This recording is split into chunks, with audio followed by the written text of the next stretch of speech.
Okay, guys. Welcome, Amanda. Thank you for doing this lifelong wellness mastermind group and speaking for us.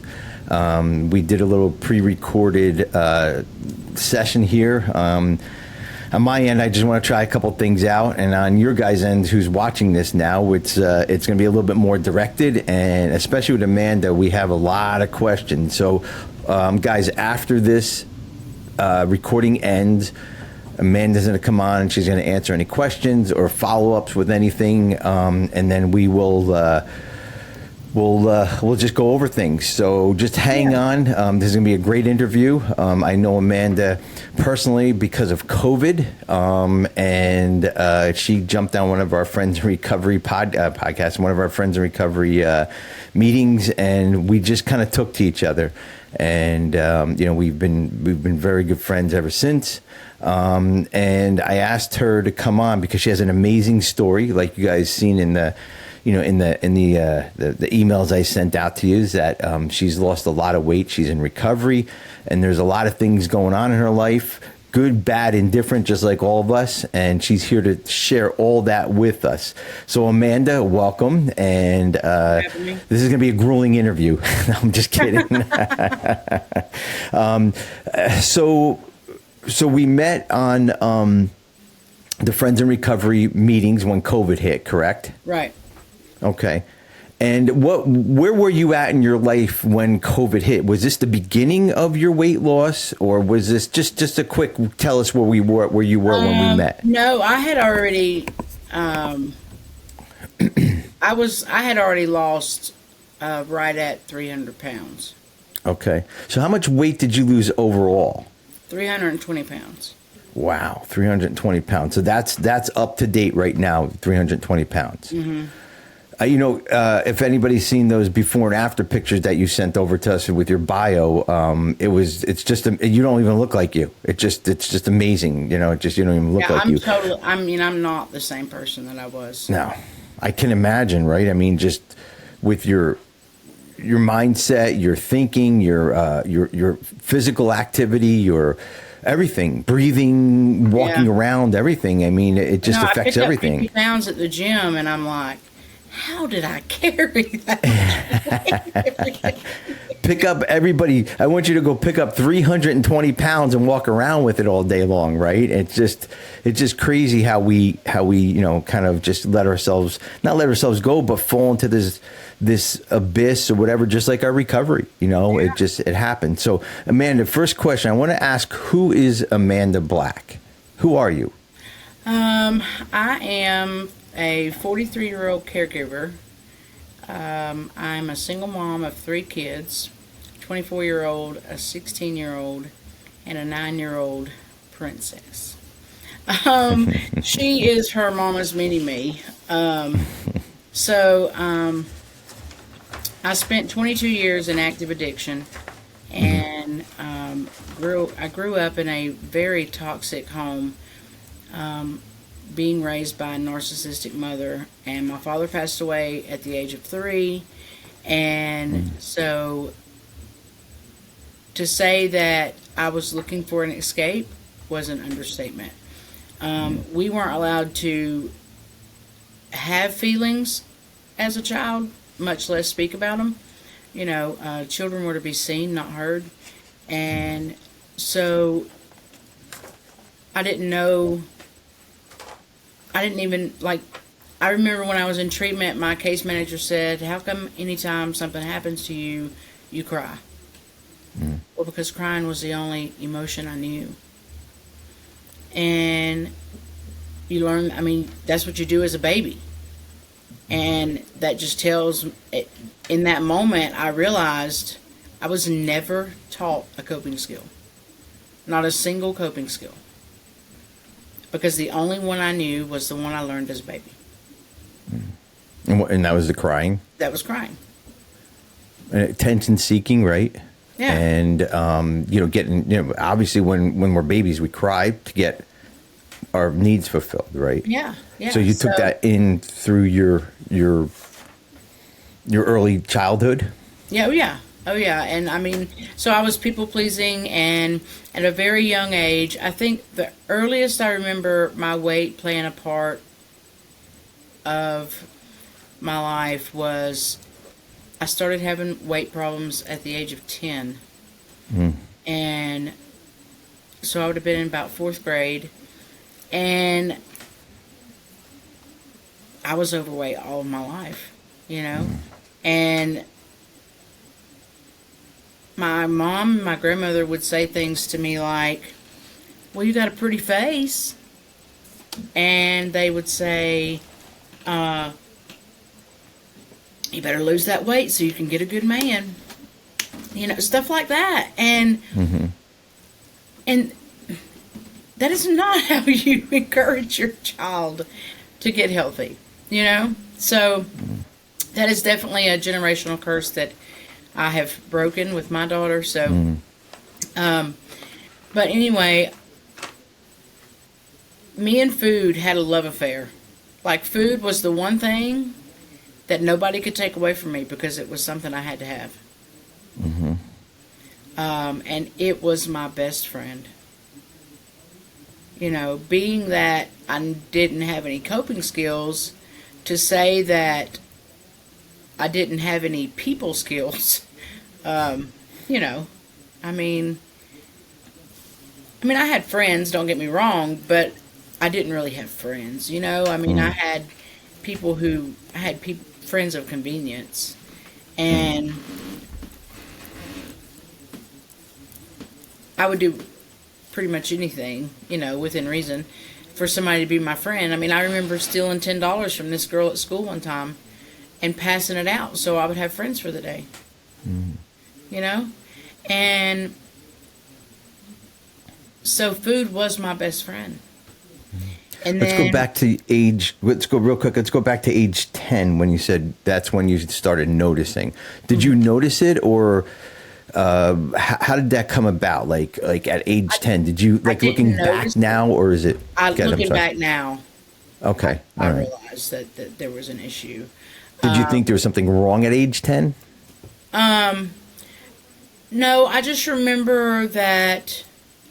I do remember looking back now that I remember when we would go school clothes shopping. I remember my mom complaining that she had to spend more money on my clothes because she had to shop in the women's section. And then as time went on, she would have, you know, it was always an issue with buying clothes from me. And it was horrible. Horrible. You know, and let's be honest, you know, big girls' clothes, they're not as pretty as skinny girls' clothes, you know? Unless you have the money to go to a store that specifies in bigger girls' clothing, you know? And being a household of 5 children, my parents couldn't afford that. And a lot of the stuff that I wore was, you know, stuff from yard sales, thrift stores, and it was bought from bigger old ladies, you know. I mean, the last time I went to my mom's house, which was years ago, but we watched a home video, and Ed, I'm not kidding you, I was dressed in a short outfit that had big old navy blue roses on, all over it. Oh my God. I looked like a rose garden. Oh my God. I said, Mom, you let me go out of the house looking like that? And she was like, well, I thought it was pretty. Well, Yeah, I mean, I think back then versus today, it's a little different, but you know. Anyway, So you didn't feel like the other kids, even your brothers, sisters. How many brothers, sisters do you have? I had 2 brothers. My mom had 3 kids, and then my stepdad brought 2 kids into the marriage. Okay. Did you feel like them, or did you? No, I never. mean, what? No. I always Were felt you like treat- that, were- yes. I was not treated like them either. Okay. when I was 13 years old, 13 or 14, I was molested by my stepbrother.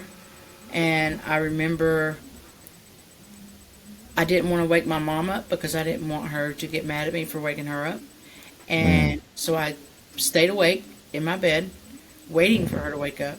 As soon as she woke up, I gave her enough time to get downstairs, get her coffee made, and get settled. And then I went downstairs when it was just me and her and told her what had happened.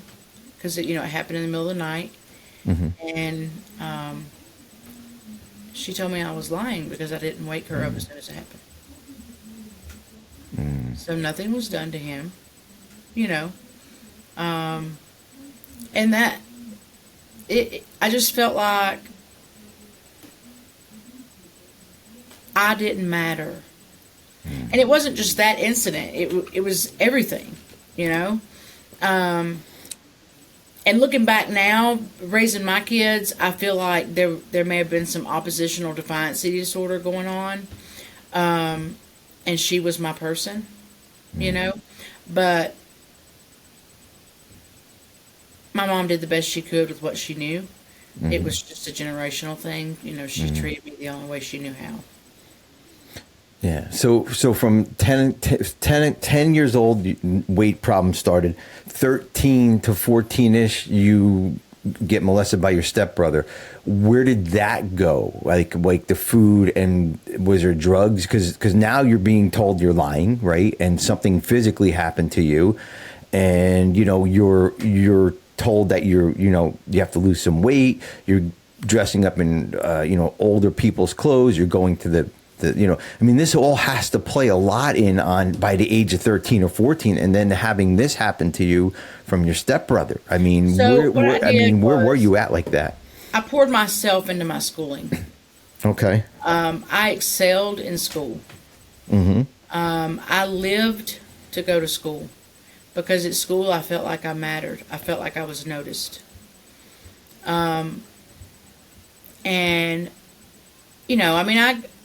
I got in trouble a little bit for talking. I'm a talker. And I even got put on a behavior contract one time for talking too much. But, but as far as grades go, I got inducted into the Beta Club all 4 years of high school. Wow. I graduated ninth in my class. So I poured Ninth in your class? Wow. What did you see that at the time? Ninth, I think I graduated last in my class, right? I mean, let alone ninth. Like, was that a great accomplishment, or was that, oh, I should have graduated first, mom and dad don't like me? I don't know. Tell me your mindset of that, like graduated ninth. It was just, I thought that it was ninth. When I told my mom that I graduated ninth, she said, well, there were only 48 kids. But out of those 48 kids, I graduated ninth. That's amazing. That's amazing. I could have graduated 48th. You could have, yeah. So let me ask you, were you a Little House on Prairie type school? 48 kids. No, but we did have, in our school, it was pre-K through 12th grade. Okay. All right. So you grew up in Georgia, a little rural town in Georgia, basically, right? Is that I where you grew up? started out in Atlanta. Okay. I was actually born in Atlanta. Okay. And I went to school in Hapeville, and then, the crime started getting bad. So we moved to Marietta, and right down the road from the Big Chicken. And we actually, when the blizzard of 93 came, we actually went sledding on Windy Hill Road when it was being built. That was pretty, it was pretty fun. So anyway, then I guess they were condominiums. Anyway, when we moved in, by the time we moved out, there was so much crime in that neighborhood. So I was 14, and we moved to the North Georgia mountains. Okay. And it's a small town. You know, you basically have to be grandfathered in to be accepted. So moving up here did nothing for my self-esteem. I remember my very first day at school here, I went to sit down at a table where there were other kids sitting, and one of the girls sitting there said, "You don't think you're going to sit with us, do you?" That crushed me. And I carried that with me all of my adulthood. And I finally said something to that girl about 2 weeks ago. Wow.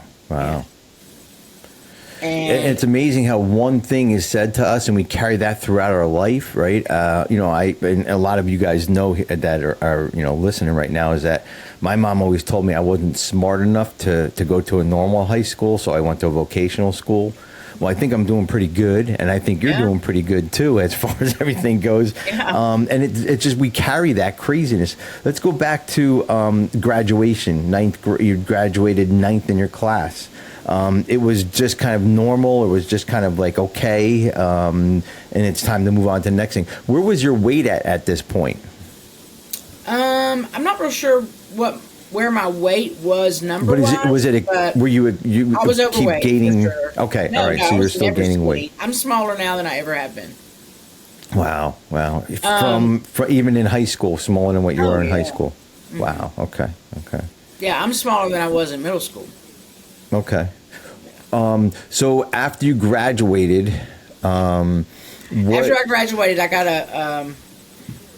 got accepted to Southern Georgia University. Okay.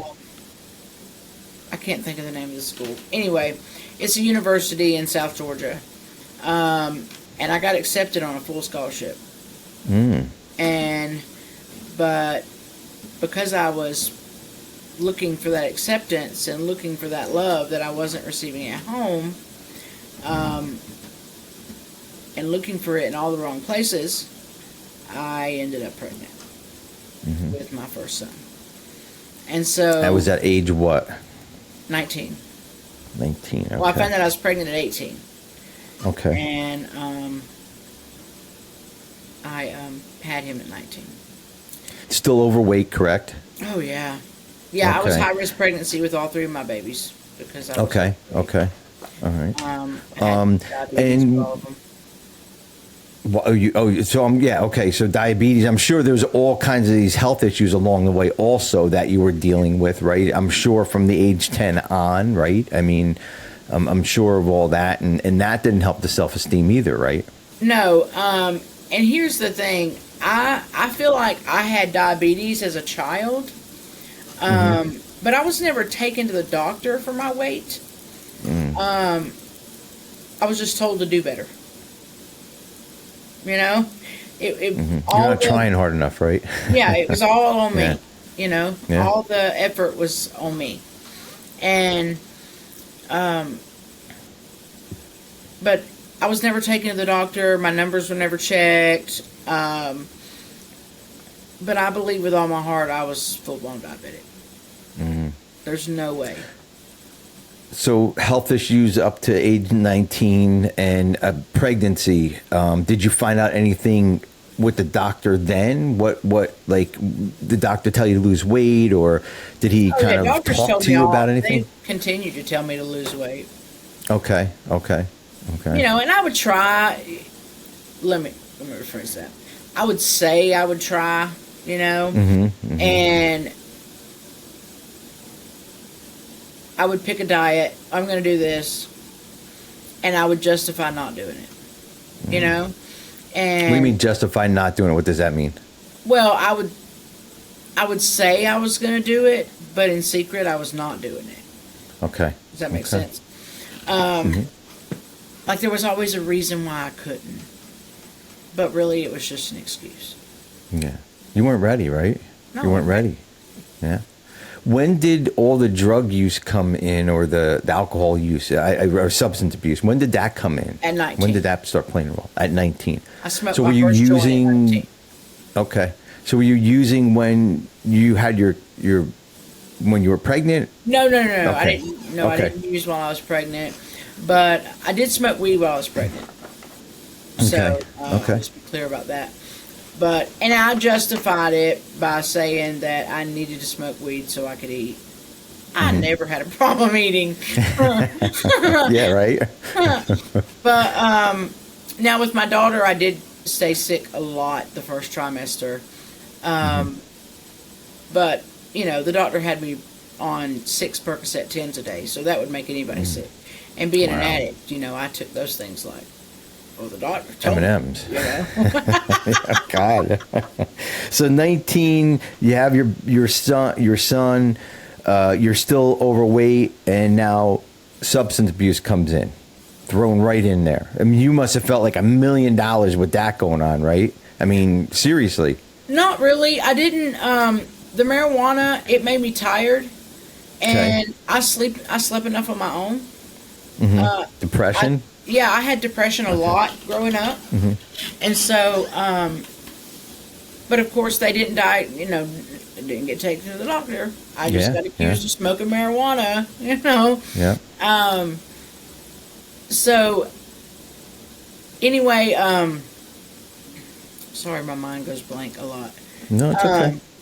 There's a lot of tough questions. I'm sorry. No, it's fine. If my story inspires one person, then it does its job. So I didn't get taken to the doctor. I dealt with depression. Marijuana makes me tired, makes me go to sleep. It just wasn't for me. It wasn't my way to escape.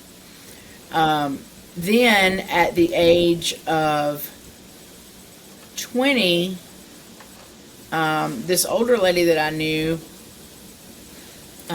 she was a real cool lady, and her and I met years before that. I think I went to school with her son or something. I can't remember exactly, but anyway, you know how you meet somebody and you just have a connection with them. You just click, right? So, that's the way her and I were. Well, I ran into her again. Well, she was on meth. And she just had so much energy, And I had went to hang out with her at her house. She invited me over. Well, when I got there, she was doing a line. And that was the first time I'd ever done it. And it was over. And that was it. So I tell my kids, when they tell you in those DARE classes and those CHAMPS classes that all it takes is one time. It's true. That's true.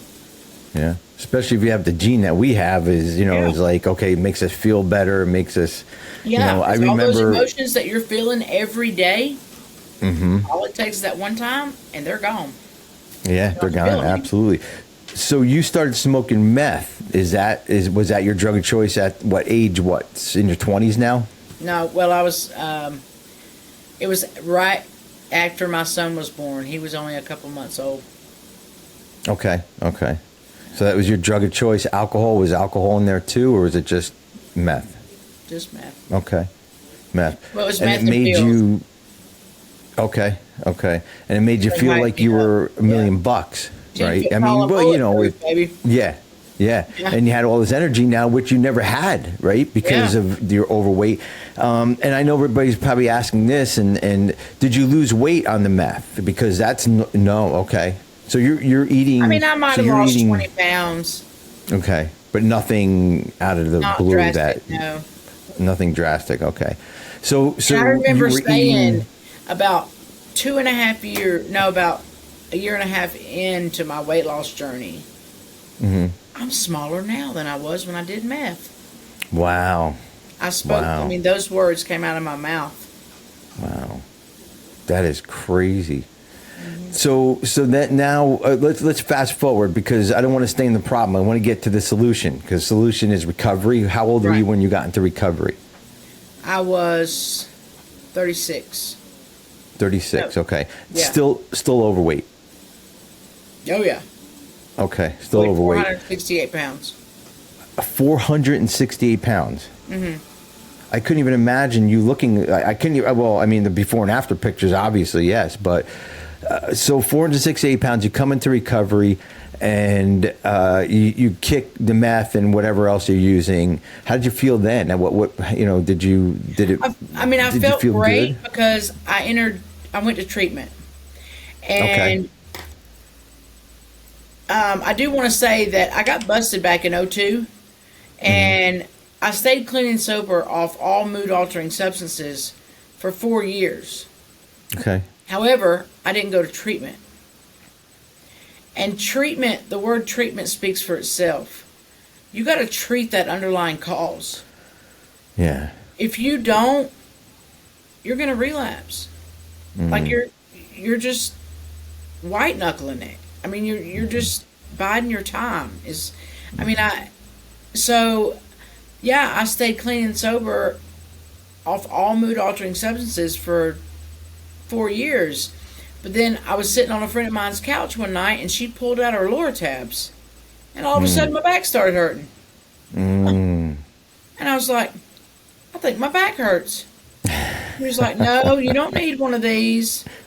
And that inner attic just got bigger and bigger and bigger and bigger and bigger and bigger. But if I'd have went to treatment, I would have had the skills to squash that inner addict, you know? And so when December the 1st, 2015, DFACS knocked on my door, and which had happened probably 25 times before. But the difference now was God had intervened. My higher power had intervened, like I had been praying for. And I knew it was going to take me losing my kids. I knew that I needed to go to treatment. I also knew I was not strong enough to put myself in treatment. Because if I put myself in treatment, I could sign myself out of treatment. So DFACS knocked on my door. Every other time they knocked on my door, they sent me to take a drug screen. This time the drug screen came to me. Oh. So there was no way that I could finagle it, you know. So you got busted, obviously, right then and there. Right. But I Okay. was grateful for that because that got me put in an accountability court. And And that court saved my life. Yeah. More ways than one. So, And so yeah, about a I'm year sure. in, I remember sitting in a classroom and I asked the facilitator, I said, okay, so I obviously have a food addiction. How do I overcome a food addiction? Or how do you overcome an addiction to something you have to have? He said, you have to love yourself enough to figure it out. And I thought, I mean, that was like a 2x4 upside my face. Because I thought, I do love myself enough. And I am worth it. I mean, yes, it's going to be hard. You know, there are going to be mornings that I don't want to get up.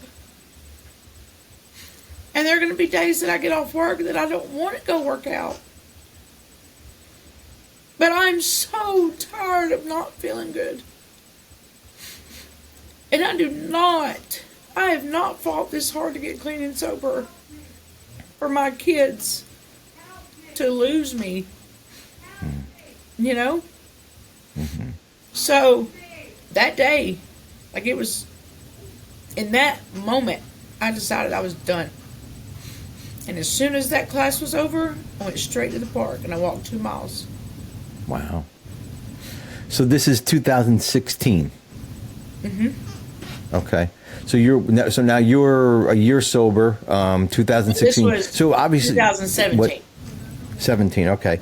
So you're starting to love yourself more and more and more, and saying, "Hey, listen, this body is not who I am. This, that mind-altering stuff. Who wasn't what I want. If I can feel this good about that, now maybe I can take some of this off and see who I am." Correct? Well, I could feel the woman that I am now, inside and out. I could feel her on the inside of me screaming to get out. Get stuck, right? Yeah. Like she So just that part, wanted out. so that walk in the park, that was a different woman that day. That was that yeah. woman, Yeah. right? What did you do after that walk in the park? Every day I walked, rain or Okay. shine. Okay. And that's how it started, the weight That's how it loss? started. Every day Okay. I would walk, and I cut out all sugar and carbs. I remember That's right at the my beginning. daughter's first birthday. It was in. So I started walking at the park. I scheduled an appointment with the weight loss doctor because in the beginning I was going to have surgery. Mm-hmm. I wanted to be skinny yesterday. So I'm not laughing at you. I'm laughing I know with you're you not. I know because you're not. I know that feeling. So I went to see the weight loss doctor, and because there was one of my facilitators, she had weight loss surgery, and she dropped weight like stupid. I mean, it was crazy how fast she lost weight. So, but when I went and seen the weight loss doctor, they told me I had to see my primary care every month for 6 months. Right? I left that office feeling so deflated because I didn't want to wait. I didn't want to put in any work. Damn it. Works too hard. Just get this off of me, right? Man, I wanted the easy way out. Yeah. So did you take the easy way out, or how did that go? Well, I remember when I left the doctor's office, my friend Angela had went with me for support, and I told her, I said, you know what? I'm going to give this shit everything I got, and that insurance company's going to see I can't lose this weight. And so I continued my walks. When I graduated treatment in October of that year, my son got me a gym membership, and when I started the gym, I would walk in the afternoons at the park, and then I would go in the mornings at the gym and walk 2 miles on the treadmill. So essentially I was walking 4 miles a day. Wow. And I'll never forget that first day that I walked 4 miles. 4 miles in one day. 4 miles. I did a Snapchat and sent it out to everybody. 4 whole miles in one day. That's great. Some people can't even walk a mile and they're not overweight. was You know, like- it's amazing. I was astounded, I mean, I hadn't walked 4 miles in the past 4 years. And so, but I did. Treatment taught me that you're going to get out of something exactly what you put into it. Yeah, exactly it. I love that. And So true. so I gave it everything I had. And I didn't have a hellacious weight loss goal. I didn't have a weight loss goal, period. I Weight didn't loss, get on the okay. scale every day. I weighed myself once a month when I went to my doctor. My only goal was to be able to lay my head down at night and being honest with myself, being able to say, good job, Amanda. You gave it everything you had today. Even if that only meant walking those miles at the park and pushing away that piece of cake. Yep. Now, of course, there were struggles along the way, especially in that first year, right? I mean, how? Oh, like, yeah. Like, I had to throw away a whole birthday cake. Wow. We had everybody had a slice of cake. The rest of it went in the dumpster. I paid $30 for a birthday cake that I threw away Wow. because I'm an Wow. addict. Yeah. You It's would eat like the whole leaving thing, a right? line of dope on the counter. I can't do Yeah. that. No. My son had No. to turn his closet into a pantry Wow. because no, you're not. No, I know myself well enough. If it's there, I'm going to eat it. Yeah. Yeah. Now, the first year was what, 2016 to 17? Is that the first year 17 to of your 18. weight? 17 to 18. How much weight did you lose 17 to 18? 80 pounds. Approximately. 80 pounds. Wow. 80 pounds in 1 year. Wow. Now, you were also sober at the time. You got sober in 2006. I got sober in 2016. I mean, 2016. All right. So you're sober 2 years. You're losing 80 pounds. You're feeling great. You're on top of the world, right? Yes. And did you know there was more to go? What do you mean? Like More more weight? weight. Did you think like yeah, like is there more? Because you said you lost It wasn't 320 about pounds. losing more weight. It was Okay. about continuing to give myself everything I had. So you woke up every day and said, I'm going to give whatever this is, whatever it looks like, my best today. Yep. And you did that 7 days a week, even if it looked this big, right? Even if it was this much you did that day, it still was, you still accomplished it, right? Yeah. Is there any days you want to give up and say, you know what, I lost 80 pounds, that's good enough? No. Why? What drove you? Giving up wasn't an option.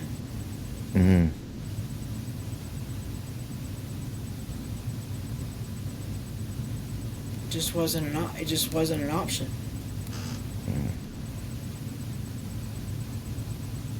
And you know, life happens, and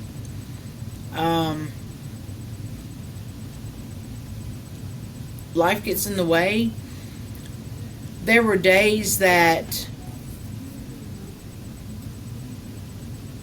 I wish that I don't want to say wish. You know, I had a schedule, and I between 5 and 6 a.m. I was at the gym, Wow. and Every anybody day. who knew me knew it. Every day. Not every day, between Okay. 5 to 6 days a week, and then once Okay. I got to where I wanted to be, you know, once I. But here's my thing. I'm an all or nothing kind of girl. You know, I'm either all in or I'm all out. So I was going 5 or 6 days a week, and then when I got to where I wanted to maintain, then I just do 3 days a week. Okay. Okay. So how long did it take you to lose the 320 pounds? I mean, obviously since 2016 to now, but when, It took about what- 3.5 years. 3.5 years. Okay. And when you looked at yourself, you're like, I can't believe I did this. Like, I mean, were you amazed that you were able to do something like this and keep your sobriety on top of it all? Yeah. That's amazing. Because now you don't have drugs. Now you don't have food. And now all you have is just your open emotions, right? Yeah, and sometimes it sucks having open. How'd you deal with that? Like in between of all this? I mean, that's a I do a lot lot of to writing. go on. A lot of I praying. didn't hear you say that again. I do a lot of writing and a lot of praying. Okay, writing and praying. That'll get you through a lot. Journaling, right? And getting those feelings out. Absolutely. Where was my next question? So in this whole journey that you have, losing all this weight, 320 pounds in about 3 years ish, give or take. What was the biggest failure in those years? I mean, was there a failure that you can pick out and say, listen, I wish I did it differently? Or what did you learn from that biggest failure in all those years? Did it excel your treatment? Did it excel your your recovery and your weight loss? Was there an aha moment saying, all right, either I'm going to do it or I'm not going to do it at this point? And obviously you did it.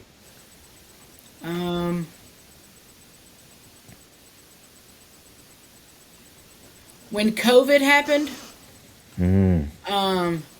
they shut the gym down. And I almost allowed that to let me quit. Because I had no gym to go to. And I'm such a creature of habit that all I knew was to work out at the gym. And so if I couldn't go to the gym, well, I just can't work out. But then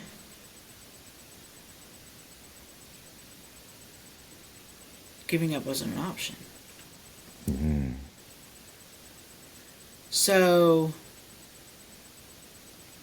I just thought there's got to be another way.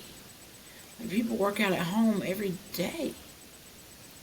So I was talking to a friend of mine about it, and like, I would get sick to my stomach thinking about not being able to go work out. Like, that was my me time.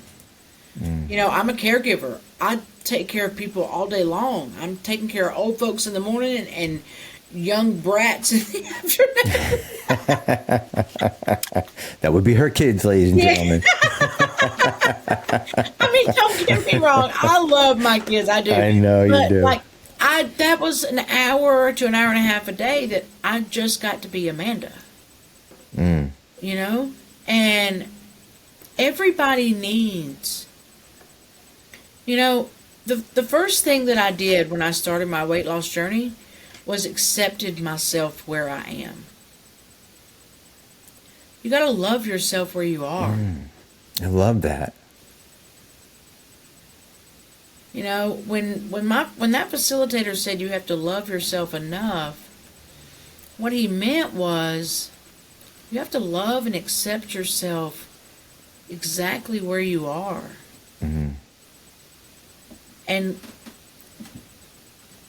tell yourself that you're going to love yourself just as much right now as you will when you hit your weight loss goal. And that's what caused the mindset change. It wasn't about becoming a skinnier version of me. It was about becoming a better version of me. So every pound that you lost, it wasn't to get skinny, it was become better. Right. Every pound that ticked down, every pound that went away, you were becoming better and better and better and better. Healthier. Healthier, better mindset, better for your kids, better for your clientele, better for you. Right? Better for you. So we're going to fast forward to today, right? You and I were talking a little bit earlier, right? Before we started, and we were talking about mindset and weight loss and mindset now, right? So your mindset when you started this was, I'm going to do this. I'm not going to give in. I'm not going to stop, right? What's your mindset like now because you lost all this weight? Are you finished or what? Where are you at right this very moment as Amanda? I will never be finished. Okay. So a journey. I love it. Okay. Yeah. Weight loss is a journey. It's not a destination. It's a lifestyle change. My weight loss has become part of my recovery. Wow. It's just who I am. It's making healthier lifestyle choices, you know? And where I am today, listen, there's going to be life happens. You know, I have 2 children at home who have oppositional defiance disorder. To tell you that I struggle is an understatement. Life is hard. And there are days that, you know, I would love to be able to tell you that I still have that same mindset that I did when I first started. But I don't.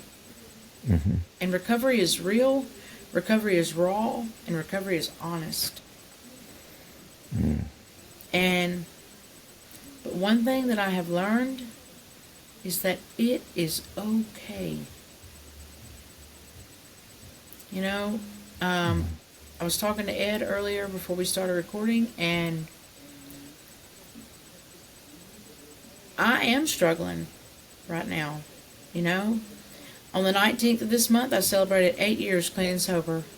Congratulations. But just because I have 8 years clean and sober does not mean I don't struggle. You know, you don't reach a certain year number and you're like, Oh, yay! No more struggles. Woo! That's not the way it works. And one of my kids, he's 16, and not only does he have ODD, but he displays addict behavior. He has addict thinking. He is me when I was an addict. And I have to live with him. So it's hard to keep from going back in that way of thinking. But quitting is not on the table. Quitting is not on the table. Right. Quitting is not an option. Relapsing is not an option. What's the options then? What's the options Reaching out from here? for help. Okay, help. Reaching out for help. Sounds simple, but it's really hard. Yeah, it is hard, Yeah. but it's possible. It takes a lot of courage to say, hey, man, I'm struggling and I need help. Because it means you're not perfect. And for a lot of addicts, we want to be perfect. I know I do.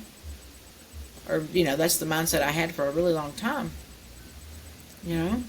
But wanting to be perfect, that just sets you up for failure. And that's a lot of the reason why I couldn't lose the weight for a long time. Is because if I couldn't do it perfect, I wouldn't do it. And I was more afraid of failure than I was of trying. And another thing that treatment and recovery have taught me is you have to be more afraid of not trying than you are of failure. Because failure is not failure. Failure is just a learning stepping stone. That's it.